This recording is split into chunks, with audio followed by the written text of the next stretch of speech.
Hello and welcome to our program Newsroom. We're coming to you live from Islamabad and I'm Sharmeen Ali. Pakistan has vehemently rejected India's new domicile rules in Indian-occupied Kashmir. This is after the revocation of Article 370 and 35A back in August 5th, and ever since then there's been a lockdown in that region of Kashmir, and now the new domicile rules are also allowing people from outside Kashmir to take up domicile, which will then allow them to have jobs over there in the government, etc. So and the rules basically there have been changed to the fact that people who have lived in India and held Kashmir for 15 years or studied there for 7 years or given the class 10th or 12th examination can now have a Kashmiri domicile. Now this goes against what the Kashmiris were originally given as a special status after independence, and with the agreement of the then rulers, Prime Minister Nehru, this is slowly all their rights to have their special status have been taken away on August 5th, and now these new domicile rules, they further infringe on their rights and give Indians the chance to occupy Kashmiri territory, which was against all the agreements made between Kashmiri rulers and the Indian rulers way back in 1947 at independence time. And unfortunately, the Kashmiris have been fighting this freedom struggle to get that very difficult independence that they so desire. In a recent spate of terror attacks in Balochistan, 7 troops were martyred, according to officials, on Tuesday.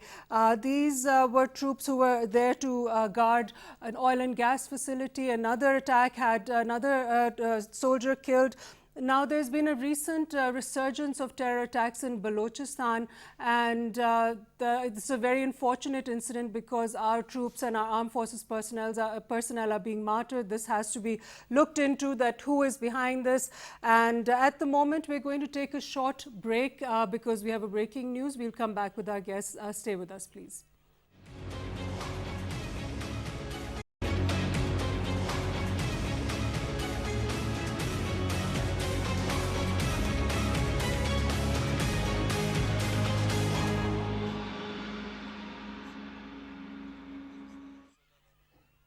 Welcome back. We are talking about India's new domicile laws, and for that we have with us online Dr. Asma Shakir Khwaja, who's a foreign affairs expert. Thank you, Dr. Asma, for joining us. Thank you so much.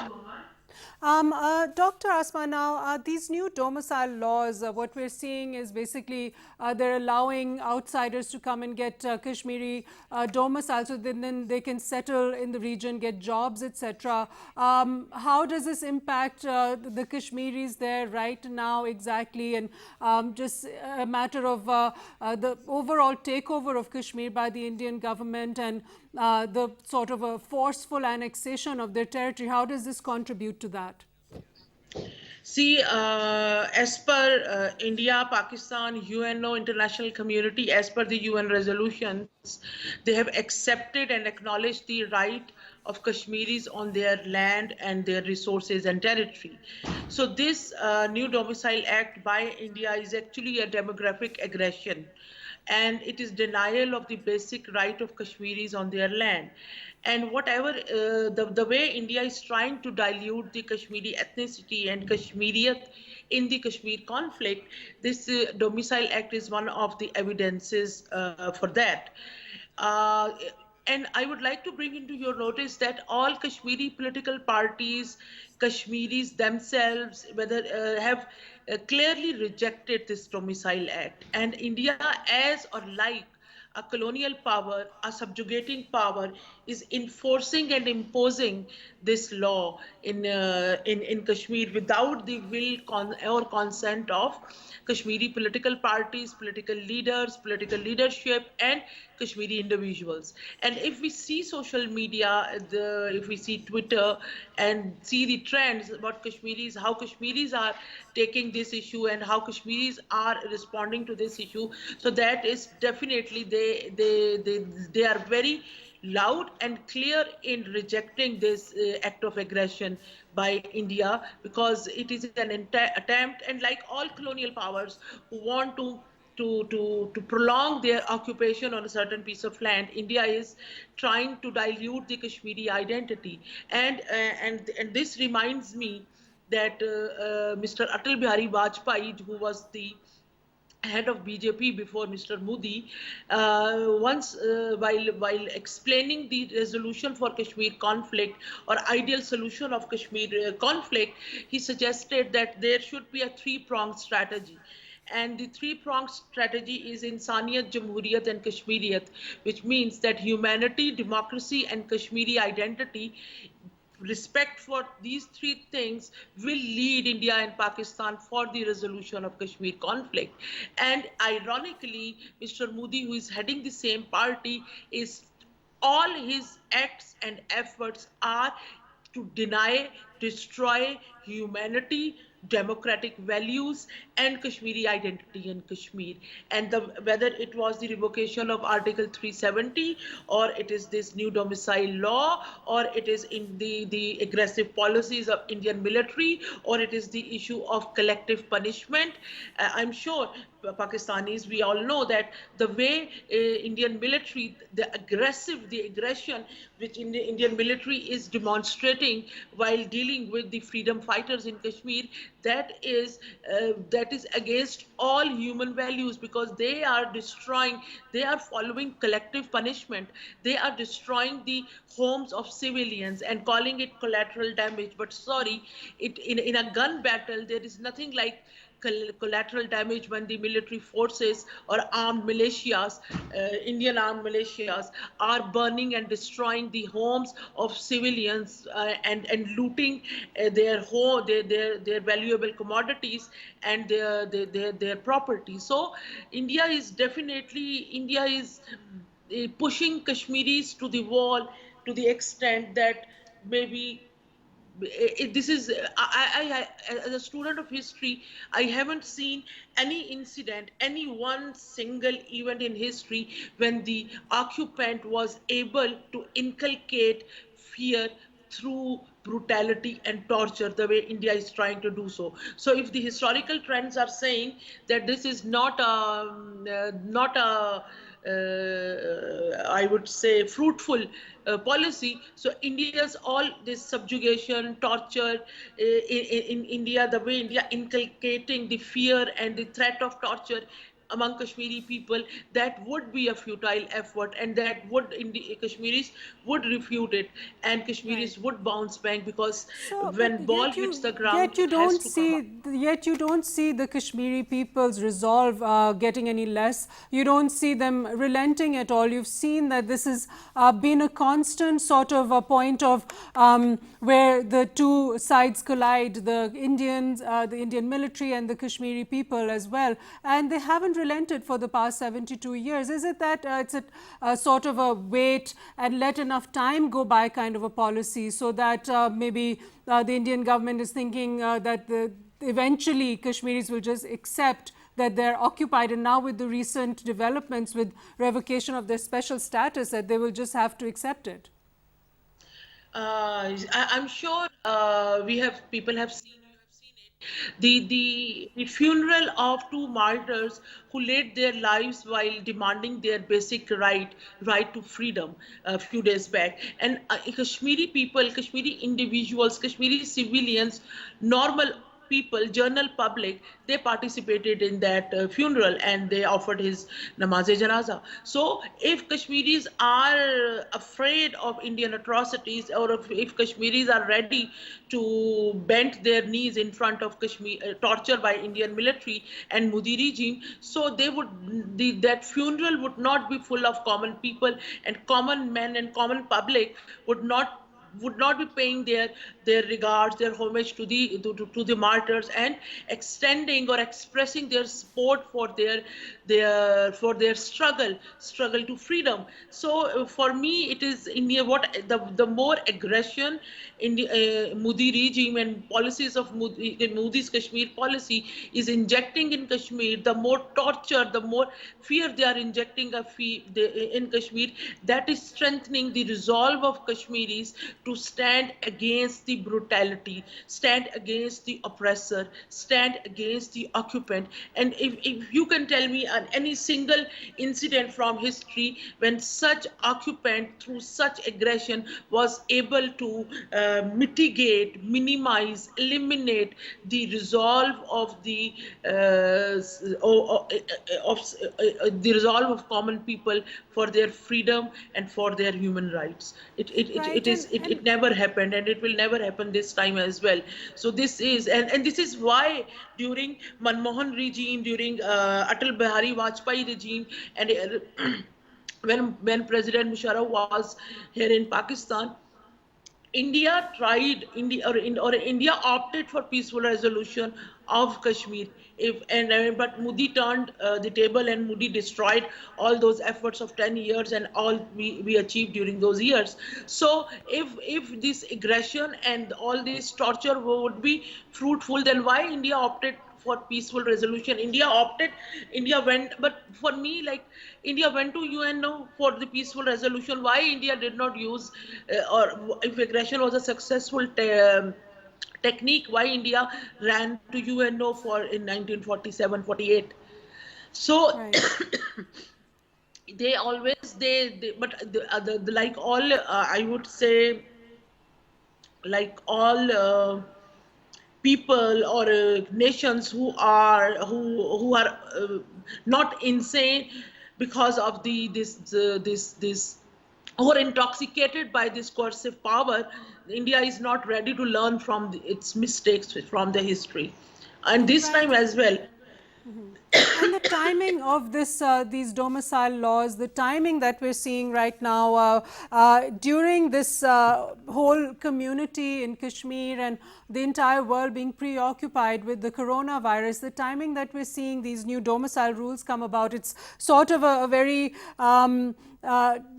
this action is being done in such a timing that it's sort of very, very underhand and very sneaky while people are preoccupied with the COVID-19 situation.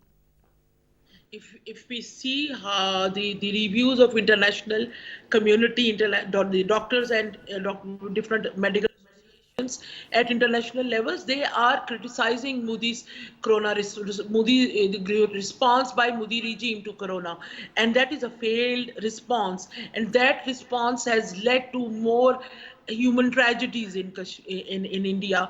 The issue of migrants, the misery, the poverty, people are dying of hunger, not from corona. So Modi's response, COVID response, is a failure, and that is what been acknowledged by international community. So I Right, and think, also, and that is right. because Modi is not concentrating on responding to COVID-19.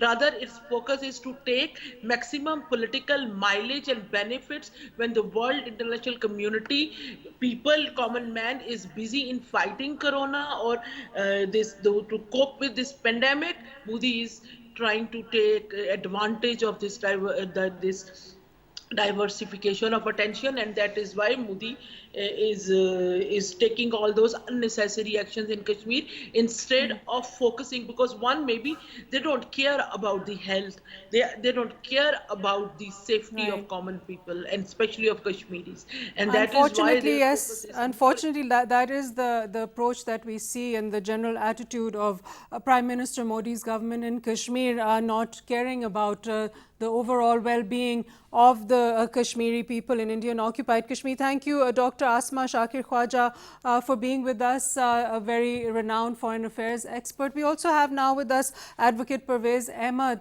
to speak about the situation in Indian occupied Kashmir. Thank you for joining us. No, thank you. Right now, the reaction to the Kashmiris of these new domicile rules that are coming about, that if you've lived there, your residence has been there for 15 years, or you've studied there, or you've done your class 10th or 12th examinations from there, you can have a domicile and have jobs there. So, your take on this, how do the Kashmiri people feel about it? Thank you very much for taking all parties' various conference point of view in this program. As you know, on 5th of August, when Government of India passed the law and abrogated Article 370, they made the intention on the very same day that they have to change the demography of the state of Jammu and Kashmir. And after the COVID-19, when the whole world was looking after how to overcome this COVID-19, and we have seen the statement of the Secretary General of the United Nations asking the conflicting parties in the conflict zones that they should go for the ceasefire till this pandemic is controlled. But however, we have seen that the Indian government is taking the undue advantage of this COVID-19. They have locked down the people inside their houses in the name of the COVID-19. And whenever people are coming out and protesting against the demographic changes, they are detaining these people in the detention centers. And whenever any international organizations or human rights organizations just showing it is concerned, they are just replying that they are just taking the preventive measures in the name of the COVID-19. However, the situation is totally different. The Indian move to change the domicile has always been resisted by the people of Jammu and Kashmir. In 2010, we have seen that when India allotted a small patch of land to Ambernath Shrine, we have seen more than 150 people were killed in 2010. And we have seen that after this abrogation of the 370, there is a complete lockdown in occupied Jammu and Kashmir, and nobody is allowed to come out of their houses. And a bit of a news, whichever we get from the Indian occupied Kashmir, is almost smuggled. And at the same time, nobody is allowed even to write or raise his voice, and complete freedom of speech and expression has been denied, and people are being put behind the bars who try to write something about this demographic change and the situation in occupied Jammu and Kashmir. All Parties Hurriyat Conference has already taken the stand and made it clear to it that they are not going to accept any law which is going to be implemented which will change the demography of the Jammu and Kashmir. But at the same time, what India is doing, I would like to add one thing, that India has at this time, presently what India is doing, that they have made it clear that whosoever has been in the occupied Jammu and Kashmir, any non-state subject who has studied there, as you just mentioned in your program, that he will be given this state subject. And at the same time, we have the number of Sharnathis who have come from this Bangladesh. They are more than 500,000. After the Citizenship Act, they got the citizenship rights, and at the same time, they are going to get this nationality. And the Indian move is that under the COVID-19, they are going to frustrate this everything about the occupied Jammu and Kashmir, whether it is democracy, whether it is political movement. But I assure you on behalf of the All Parties Hurriyat Conference that people of Jammu and Kashmir will resist. Right. They have been resisting. Thank you, Advocate Pervez Ahmed, for giving your insights. He's a All Parties Hurriyat Conference leader. Their input is very important because these are the directly impacted people in Indian occupied Kashmir. Now, going on to another very serious issue that Pakistan is facing, another resurgence of terror attacks on our troops in Balochistan has taken place on Tuesday. 7 of our soldiers have been martyred yet again by separatist groups in Balochistan. For this, we have with us online Abdullah Gul, who's a senior analyst. Thank you for joining us, Abdullah Gul.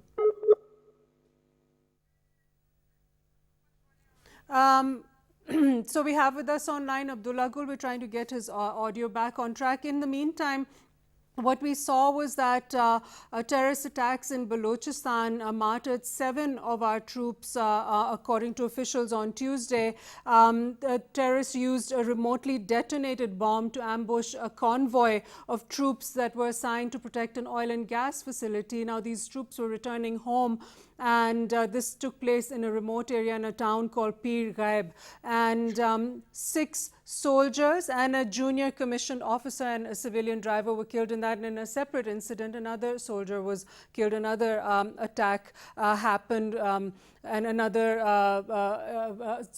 soldier was killed in that. But now again, we have with us Mr. Abdullah Gul, who's a senior analyst. Sir, are you with us online?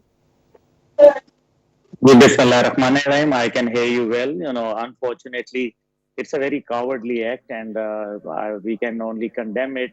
But at the same time, the security forces are paying through their lives to protect the motherland. And but we know the reasons why it is happening. Actually, NDS in Afghanistan is basically harboring all the terrorist outfits who are basically, creating resistance in Balochistan. And we know that they are based in Kandahar. So this is actually a price to pay for the motherland, for the protection and safety, and for the economic benefits. As we all know that it's a, these are all the happenings which are going on for past some time in Balochistan since we commenced with the project of CPAC. And this is definitely, if you remember Kulbhushan Yadav and his network, what were they doing over there? And of course, the neighboring countries, naturally, Pakistan is trying to neutralize all those efforts to malign Pakistan's activities and especially bringing peace to the region. So they are not interested that they are trying hard, and especially India is behind it. We know it very well. The report by the previous government of Pakistan and the present government has been sent to United Nations about it, and clarify the identifying the objectives of India and the involvement of India. We have given some substantial evidence regarding this, so we know what is going on. But at the same time, a reasonable number of miscreants are based in the neighboring countries, unfortunately, on both sides. But Pakistan definitely is keeping cool. Pakistan is maintaining the nerves, but at the same time, we know that in recent past, several operations were conducted to neutralize all those efforts which are basically disturbing the peace and stability of Balochistan, especially. And this was expected that Pakistan will be met by such cowardly acts. Pir Ghaib, I have seen myself, I have visited this region, and what they are doing over there, they are protecting the government interest, the public interest, those who are extracting oil and gas from Balochistan, bringing stability in the region, and of course economic conditions. They are strengthening the economic conditions. So the paramilitary forces and the rangers and other FCs, they are being targeted. The police is targeted. We have seen that such coward acts also took place in the bar rooms, and we saw that the lots of lawyers, dozens of lawyers, they lost their lives in Balochistan. So Balochistan is in the eye of the storm because it is Right. going to But sir, be, earlier and on, it is still Abdullah the Gul Sahab, earlier on, the epicenter. Balochistan Liberation Army was declared a terrorist organization. Now, we know that RAW has been involved in a lot of these attacks. We caught one of their agents here, Kulbhushan Yadav. So, how do we counter now this that's happening, other than on the military front, which is already happening? They're doing it very aggressively. How do we counter this? Can RAW not be taken to task as being a terrorist organization?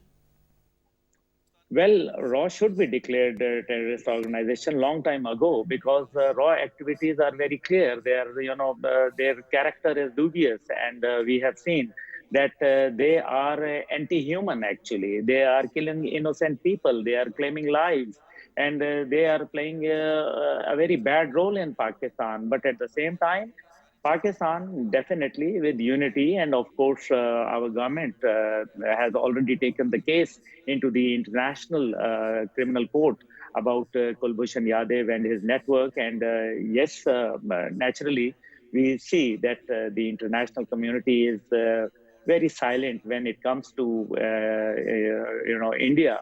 So the reasons are economic reasons, of course, but at the same time, Balochistan is very important. This is what we have to understand because it is going to be the commercial hub of all the activities of CPAC especially, and then also the opening to Central Asian markets, which the 90% of the natural resources are there. So definitely the enemies of Pakistan and the enemies of, I would say, humanity, they are trying to sideline Pakistan, which is not possible. Pakistan government, Pakistan paramilitary forces, Pakistan, police and other law enforcing agencies are working day and night to bring peace and stability. But at the Right, same and time, we the projects understand that going on in Balochistan right now with the CPEC and all in Gawadar Port, that will stimulate the communities there, and it should bring about a bit of economic prosperity and boost education and all, which is another factor which is badly needed to combat terrorism so that people don't harbor these terror cells or join them. Well, definitely those who are facilitating politically in Balochistan, they are sitting outside Pakistan. Why the posters are were displayed in Geneva? So this is something, on the trains, on the property of the government. So this is something which and lots of people, they raise their eyebrows, including myself, including Pakistan Television and the government of Pakistan. Why? So this is the question that the international community, on one hand, they want Pakistan's assistance in Afghanistan to bring peace and stability. But at the same time, they are trying to benefit all those people who are raising voice in Balochistan. I see that every day, forget about Pakistan, what is happening in Pakistan, but they are concentrating their international media. There are some specific radio channels and television channels who are just focusing on Balochistan. They are trying to portray that the Balochs and those who are like BLA and others, they are innocent people. No, not at all. Their videos are viral. They have shown that, and the covered acts, they do not come in front, not face to face, but either by deploying IEDs, or they are on the roadsides, they deploy mines, etc. So what is going on? So the international community, but at the same time, we have to go for a proactive policy, because it is not just that we keep on fighting, but now it is time that we should go for an aggressive approach. And Pakistan, inshallah ta'ala, Pakistan will come up with flying colors. There is no doubt about it. The way we have handled, the way Southern Command is handling the situation in Balochistan, the intelligence agencies and the government of Pakistan itself, I think their efforts are commendable. And definitely then the media and Pakistani nation, now they are aware what is happening in. Thank you, Abdullah Gul Sahab, for joining us. He's a senior analyst giving his insights onto this whole situation. Thank you for joining us, and definitely a very interesting analysis about who is all behind these attacks in Balochistan, which our armed forces and troops are paying for so dearly. And we pray for their safety going forward, and are very thankful to them for protecting the rest of Pakistan from these militants. That's all the time we have for our program Newsroom today. Thank you for joining us, and we'll see you next time.